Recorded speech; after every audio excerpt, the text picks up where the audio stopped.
कन्या लगन के लिए हम चर्चा कर रहे हैं नवंबर 2025 के बारे में और ये आपका लगन चार्ट है। लगन चार्ट में जो आपको प्लेसमेंट नज़र आ रही है वो नवंबर के हिसाब से ही आपको दिखाई गई है। हालांकि इन गोचरीय स्थितियों में कुछ बदलाव जरूर हो सकते हैं ग्रहों की प्लेसमेंट में। तो सबसे पहले हम यहाँ गोचरीय स्थितियों पर ही विचार करने वाले हैं। उसके बाद देखेंगे कि आपको कुंडली में जो प्लेसमेंट वास्तव में नजर आ रही है इनका कैसा प्रभाव आपको दिखेगा इस मंथ के दौरान।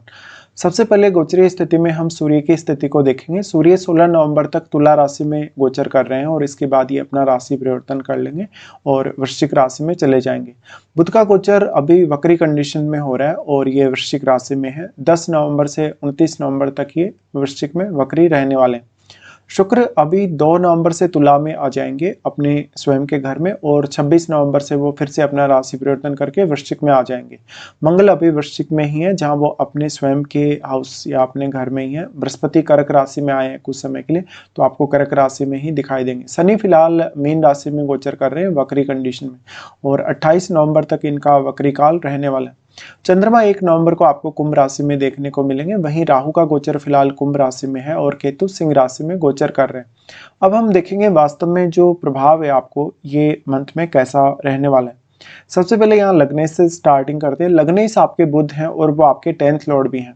लग्नेश की स्थिति बन रही है आपके 3rd हाउस में और अभी वो क्योंकि वक्री कंडीशन में है तो यहाँ मंगल साथ रहेंगे। मंगल साथ होने से फिर भी भले ही आपका बुध चाहे वक्री हो लेकिन आपको डिसीजन लेने में काफ़ी अच्छी मदद मिलेगी। लेकिन यहाँ जल्दबाजी अगर आप करते हैं तो आपको नुकसान होने के चांसेस होंगे। बुध एक ड्यूअल प्लैनेट है और आपका जो लगन है वो भी ड्यूअल है और आपका 10th हाउस का जो साइन है वो भी ड्यूअल है। इसलिए आप इस मंथ में बहुत ज़्यादा मेहनत करेंगे, बहुत मल्टीटास्किंग एबिलिटी के साथ सामने आएंगे। तो ये कैरियर के लिए मेहनत करने के लिए बहुत अच्छा समय है अगर आप वास्तव में कैरियर में कोई भी अपना गोल अचीव करना चाहते हैं, क्योंकि यहाँ मंगल के सपोर्ट की वजह से ऐसा आपके लिए पॉसिबल होगा। लेकिन आपको फिजिकली और मेंटली यहाँ बहुत ज़्यादा बैलेंस भी रखना होगा और जल्दबाजी से बचना होगा। अब देखिए कम्युनिकेशन के हाउस में आए हैं बुध, तो आपका कोई भी कम्युनिकेशन रिलेटेड काम है तो आपको उसमें काफ़ी सहायता मिल जाएगी। यहाँ आपके चार्ट में कोई भी अन्य ग्रह स्थित है तो उस ग्रह को देखिए और वो ग्रह आपके चार्ट में जिन भावों का स्वामी है उन भावों के लिए भी आपको अच्छी मदद मिलेगी यहाँ पे। अब यहाँ जो बुध है क्योंकि अभी वक्री कंडीशन में है, वक्री होते हुए आपके अभी पहले के कुछ ऐसे निर्णय जिनको आप बदलना चाहते हैं या कोई भी ऐसा आपका काम करने का तौर तरीका जिसमें आप बदलाव चाहते हैं वो आप चेंज कर सकते हैं।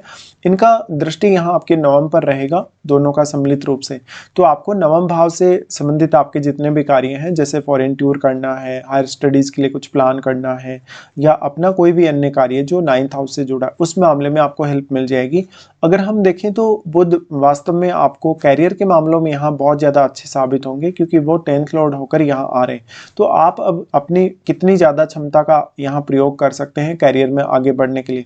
जब तक यहाँ बुध का गोचर है और मंगल का जब तक साथ है तब तक आप अपने कैरियर में जो चाहते हैं वो पा सकते हैं। लेकिन इसके लिए आपको जो प्रोसेस फॉलो करना होगा उसमें बहुत ज़्यादा हार्डवर्क से भी गुजरना पड़ेगा। उसके बाद हम यहाँ देखते हैं शुक्र को। शुक्र आपके चार्ट में दूसरे घर के स्वामी और आपके नवम स्थान के लॉर्ड हैं। शुक्र आ रहे अपने ही घर में और इनका गोचर वाणी स्थान पे होने से आपका कोई भी क्रिएटिव फील्ड में अगर इंटरेस्ट है जैसे गीत संगीत वगैरह में तो आपके लिए अच्छा होगा। फैमिली वेल्थ को लेकर भी काफ़ी अच्छी स्थिति है लेकिन आप थोड़ा रॉयल लाइफ इस मंथ में जिएंगे और काफ़ी ज़्यादा खर्चे भी करेंगे इवन खुद पर भी और अपनी फैमिली पर भी। तो आपका खान पान रहन सहन इस मंथ में थोड़ा बदला हुआ सा आपको दिख सकता है।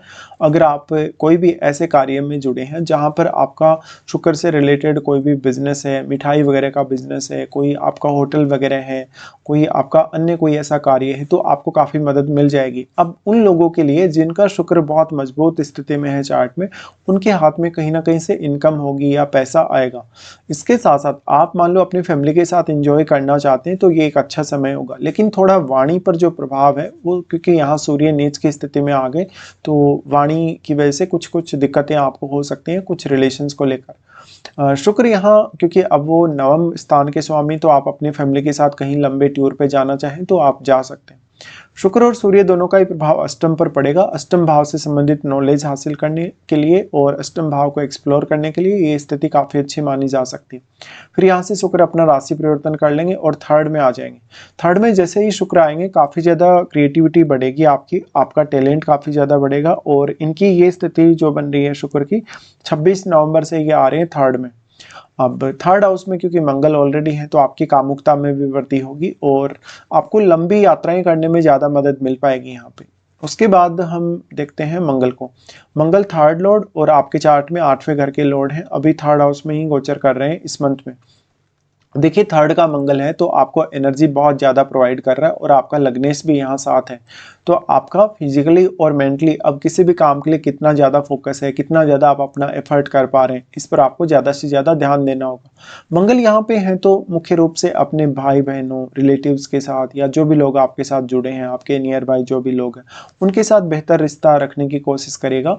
मंगल यहाँ आपको काफ़ी हेल्प कर रहे हैं करियर में आगे बढ़ने में, क्योंकि यहाँ वो 10th लॉर्ड के साथ बैठे हैं और इनका जो दृष्टि है, अगर हम एस्पेक्ट के हिसाब से यहाँ विचार करेंगे तो सबसे पहले इनका एस्पेक्ट है 6th पे। 6th पे एस्पेक्ट है तो ऐसा मंगल आपको हमेशा प्रोटेक्शन देगा। भले ही यहाँ राहु भी गोचर कर रहे हैं तो राहु का भी यहाँ काफ़ी ज़्यादा प्रभाव है, बट मंगल का जो दृष्टि है थोड़ा बहुत यहाँ आपको दिक्कत कर सकता है बॉस या अपने कलीग्स के साथ रिलेशन को लेकर। लेकिन मंगल यहाँ आपको कोई भी प्रकार के कंपटीशन को फाइट करने में, कोई भी प्रकार की आपके जीवन में ऐसी बाधा है जो 6th हाउस से रिलेटेड है, उसको कहीं ना कहीं दूर करने में हेल्प करेगा।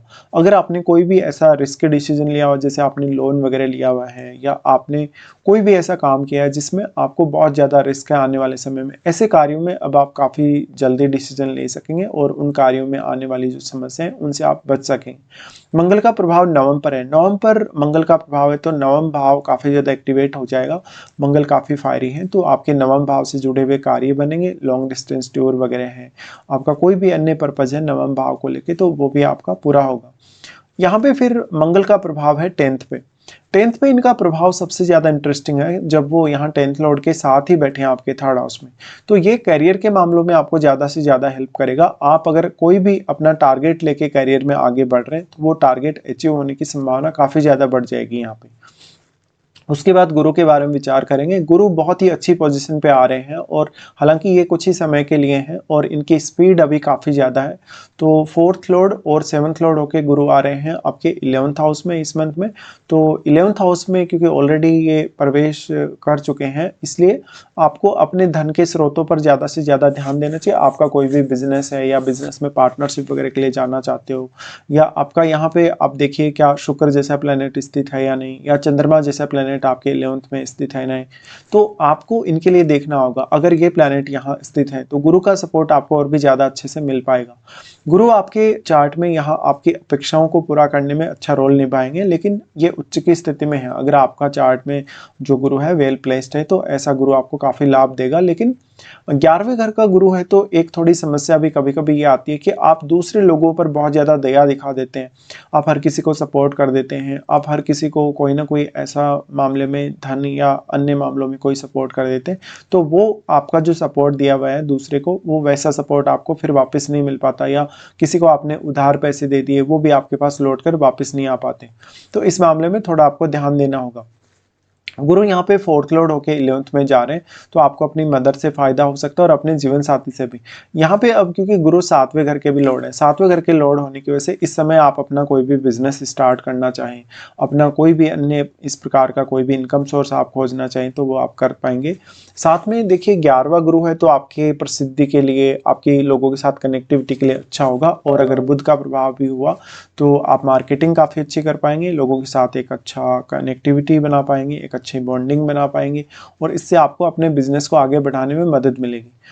अब क्योंकि गुरु आपके पार्टनर, आपके जीवन साथी को रिप्रेजेंट कर रहे हैं, इसलिए इस मंथ में जीवन साथी का रोल भी काफ़ी ज़्यादा इंपॉर्टेंट होने वाला है। अगर गुरु की दृष्टियों के हिसाब से विचार करेंगे तो इनका सबसे पहले दृष्टि आएगा आपके थर्ड पे देखिए उच्च का गुरु दृष्टि डाले और मंगल के घर पे जब ये दृष्टि डालेंगे तो यहाँ ये काफ़ी अच्छा रिजल्ट आपको देंगे। यहाँ पर आपका किसी से भी कोई मनमुटाव है रिश्तों को लेके, कोई भी झगड़ा वगैरह है तो आपको उसको दूर करने में मदद मिलेगी, आपका कम्युनिकेशन का पावर बढ़ेगा, आपका नॉलेज बढ़ेगा, आप थोड़े ज़्यादा इंटेलिजेंट होंगे और क्रिएटिव होंगे और आपकी क्षमता भी बढ़ेगी। गुरु का दृष्टि फिर आ जाता है पंचम पे गुरु की दृष्टि है। देखिए क्योंकि गुरु उच्च की स्थिति में है तो वो अपने नीच के घर को कभी भी खराब नहीं करेंगे, लेकिन पंचम में बैठे हुए ग्रह को जरूर देखेगा। पंचम में बैठे हुए ग्रह का प्रभाव गुरु पर जरूर पड़ेगा, तो वो ग्रह भी यहाँ गुरु को प्रभावित करने में सक्षम है। अब आपके जो पंचमेश हैं वो क्योंकि सप्तम में ट्रांजिट कर रहे हैं, तो गुरु यहाँ जो प्रभाव डाल रहे हैं इस वजह से आपको सप्तम भाव से संबंधित डिसीजन लेने के मामले में ज़्यादा फोकस करना चाहिए। इसके साथ साथ आप जो भी सोचते हैं, विचार करते हैं, कितना एग्रेसिवली सोच रहे हैं या कितना धीरे धीरे आप विचार कर रहे हैं, इन सब का बहुत ज़्यादा फर्क पड़ जाएगा आने वाले समय में। गुरु का दृष्टि पंचम पर होने से उन लोगों के लिए जिनका एजुकेशन अभी पूरा नहीं हुआ उनके लिए काफ़ी अच्छा है। संतान पक्ष के साथ जुड़े हुए रिश्तों से भी आपको काफ़ी मदद मिलेगी। और गुरु का पंचम पर दृष्टि का आना कहीं ना कहीं आपको थोड़ा बुद्धिमान बनाता है, इंटेलिजेंट बनाता है। अगर गुरु का ही कोई मित्र ग्रह आपके पंचम में बैठा होगा तो गुरु का प्रभाव और भी ज़्यादा अच्छा साबित होगा यहाँ पे। इसके बाद इनका एस्पेक्ट है यहाँ शनि पर, क्योंकि इनका सप्तम भाव पे एस्पेक्ट है तो अपने ही घर पे एस्पेक्ट है। यहाँ अब शनि की उतनी ज़्यादा नहीं चल पाएगी, क्योंकि एक तो गुरु का दृष्टि भी है और शनि अभी वक्री कंडीशन में भी है। तो मेनली ये कहा जा सकता है कि शनि यहाँ आपको डिले नहीं कर रहे, लगभग आपका हर काम समय पर बनने की पॉसिबिलिटी बन सकती है। तो इस वजह से गुरु का यहाँ जो प्रभाव है वो आपको लोगों से अच्छा समर्थन दिलाएगा, लोगों से मान सम्मान दिलाएगा या रिस्पेक्ट दिलाएगा। इसके बाद आपका अगर मैरिड लाइफ के हिसाब से देखा जाए तो अभी जब तक शनि वक्री कंडीशन में चल रहे हैं तब तक विवाह होने के चांसेस काफ़ी स्ट्रॉन्ग है। आपका कोई भी अदर रिलेशनशिप है, अदर किसी के साथ कोई आपका अट्रैक्शन या ऐसा कुछ चल रहा है तो आप उसको अवॉइड करें तो ज़्यादा अच्छा कर पाएंगे।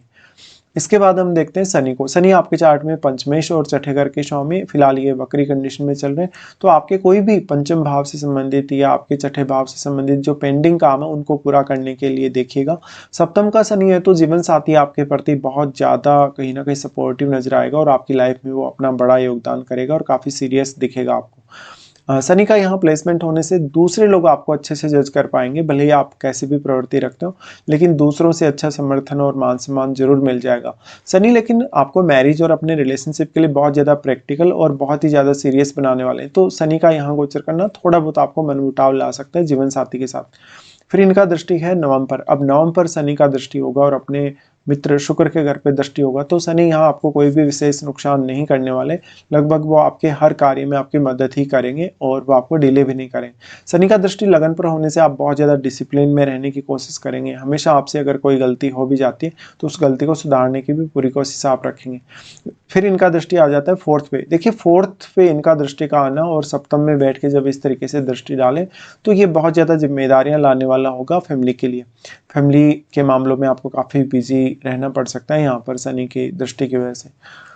तो शनि का प्रभाव ऑलमोस्ट इस प्रकार का रहेगा आप लोगों के लिए। अब हम देखते हैं चंद्रमा को। चंद्रमा आपके 11th हाउस के लॉर्ड है, साथ में इनका ट्रांजिट देखा जाए तो आपके 6th हाउस में है, जहां पर वो राहु के साथ है। लगभग 1-2 दिन के लिए ये यहाँ रहेंगे। तो मंथ की स्टार्टिंग हो सकता है बहुत ज़्यादा स्ट्रेस से हो, बहुत ज़्यादा एंग्जाइटी से हो और आप कहीं ना कहीं सेटिस्फाई नहीं हो अपने कामकाज से, रूटीन से या अपने ऑफिस में जो आपके साथ व्यवहार होता है उससे।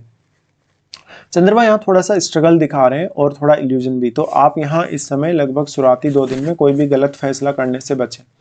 इसके बाद इनका यहाँ पे अगर देखा जाए चंद्रमा का तो गोचर होगा सप्तम में। सप्तम में गोचर होगा तो आप अपनी रिलेशनशिप, मैरिड लाइफ या बाकी अन्य मामले जो भी सप्तम से जुड़े हैं उनके लिए काफ़ी ज़्यादा सीरियस रहेंगे और इस समय आपका डिसीजन लेने का जो थॉट है वो थोड़ा स्लो हो सकता है और आपको थोड़ा ज़्यादा विचार करना पड़ सकता है। उसके बाद चंद्रमा आ रहे हैं अष्टम में। यहाँ शनि के पास से चंद्रमा निकल जाएंगे तो यहाँ जो विष दोष की स्थिति बन रही है वो यहाँ पर ऑलमोस्ट खत्म हो जाएगी और क्योंकि शनि वक्री हैं तो चंद्रमा पर उतना नेगेटिव प्रभाव भी नहीं डालेंगे।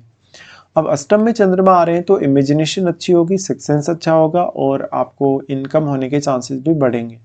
तो चंद्रमा का गोचर ऑलमोस्ट आपके लिए काफ़ी अच्छा। फिर हम सूर्य के गोचर को देखते हैं। सूर्य आपके 12वें घर के लॉर्ड हैं और शुरुआत में लगभग 16 तारीख तक गोचर कर रहे हैं सेकंड में। देखिए सेकंड में बहुत ज़्यादा उग्रता देता है, सूर्य वाणी को लेके बहुत ज़्यादा दिक्कतें देता है। अक्सर जो व्यक्ति हैं वो मेंटेन नहीं कर पाता अपनी फैमिली के साथ अपने रिश्तों को कभी कभी। तो यहाँ सूर्य का कैसा प्रभाव है और सूर्य आपके चार्ट में जन्म के समय की कैसी स्थिति में बैठे हैं ये जरूर चेक करिएगा। सूर्य हालांकि आपको अष्टम भाव के मामलों में काफ़ी मदद कर रहा है, जहाँ पर वो आपके सेकंड लॉर्ड के साथ ही बैठे हैं और दोनों ही ग्रह यहाँ एस्पेक्ट डालेंगे। तो अष्टम भाव से संबंधित आप जो भी सोचेंगे, जो भी विचार करेंगे वो आपके फेवर में रहेगा। इसके अलावा सूर्य यहाँ से फिर अपना राशि परिवर्तन कर रहे हैं 16 तारीख के बाद और वो थर्ड में जा रहे हैं। थर्ड का सूर्य आपका एफर्ट बहुत ज़्यादा बढ़ा देगा। अगर आपको विदेश यात्रा करना हो, आपको कोई भी बहुत बड़ा रिस्क लेना हो लाइफ में, कोई भी ऐसा डिसीजन या कदम उठाना हो तो आप वो कर सकते हैं। थर्ड में सूर्य आएंगे तो वो रिश्तों के लिए उतने अच्छे साबित नहीं होंगे भाई बहनों, रिलेटिव्स के साथ या बाकी अन्य लोगों के साथ। इसके बाद हम राहु केतु के बारे में यहाँ कोई भी विशेष चर्चा नहीं करने वाले। यहाँ पर हम देखेंगे वास्तव में आपके लिए कौन कौन से अच्छे दिन है और कौन कौन से कुछ खराब दिन है आपके लिए। सबसे पहले अच्छे दिनों में बात की जाए तो 6 से 11 तक, फिर 17, 18, फिर 22 से 24 तक। ये दिन आपके लिए बेहद खास है। अगर मान लो आपका कोई भी काम नहीं बन रहा तो आप उस काम को इन दिनों में ट्राई जरूर कर सकते हैं।